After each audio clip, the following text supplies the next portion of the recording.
Gitex 2014, and I have the absolute pleasure to be joined now by Amjad Shaked from STC. Amjad, welcome to Gitex TV. Well, thanks for having me. It's great to be here at Gitex. And your reason for being here? Networking, business, learning? What's the reason? Well, Gitex is the regional player event to be at for ICT. It used to be telecommunications in the past. Now it has to be all of the above. Information and communication technology. This is the place to be, meet people, meet vendors, sign MOUs, learn what's happening, network, and meet the players and the who's who. Now, looking around your stand, which is truly spectacular, so congratulations on that, a bit of a jaw dropper. But we've seen some of the products you have down there, some of the ideas. What are your objectives, technology-wise, over the next 12 to 18 months at STC? Well, thank you for the compliment on the stand. It's teamwork, so I'd like to thank the team for that. The objectives can't really be set for 12 and 18 months because technology and people's consumption habits are fast moving.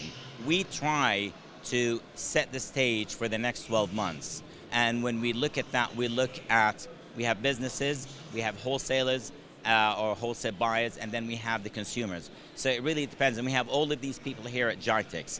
The idea here is just to keep up with the demand. The growth is not steady, it's exponential in terms of data consumption. So if you talk to anyone who's anyone, they will tell you this is the biggest challenge that is facing all telcos and ICT players in the region and globally. And you talk about that challenge. Certainly, as we get into more wearable technology, that's what everyone's talking about in the consumer market. It generates an awful lot of big data, and STC are best placed to deal with that.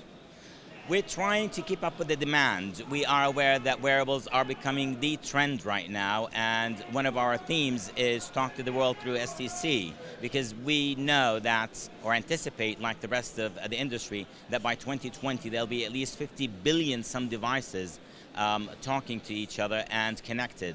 And there are going to be all sorts of smart devices that we can't even fathom at this point in time. But what we can do is get our network, our people, our technology, and our setup ready for that. So when it happens, we're ready for it. Now, the Middle East, Africa, and South Asia market is clearly very key for STC, and that's an area that you see some growth in for the future, I'm sure. We have invested in those areas, and we continue to invest. We continue to canvas the world as we progress with our investments, and not just in telcos. We're looking at everything. We're looking at all sorts of value-added investments. We're looking at investing in content, in cables, so that we could sell do wholesale deals. We're investing in scalable technologies, scalable markets that have good margins. And our investment department is busy cracking the wheels. So, and Gitex itself, your thoughts on Gitex this year, key for the area and key for the industry? Gitex this year is very different because everyone is aware of the challenges facing the industry. You've got the OTT players right now playing a major role, and the ICT companies, or the telcos, depends how you want to look at it, are trying to come up with the best content, the best formula for people. Price-wise, people are close to what the market wants, but the consumers and the enterprises are vying for more content, more value-added services, and the challenge for everyone is just to keep up with the demand. Keeping up with the demand means you have to invest more in the network, and the minute you talk investment, you have to think, what is the return on investment? So this is the biggest challenge for everyone in the region and globally. Thank you very much, Amjad. Thank you. Thanks for having me. Pleasure talking to you.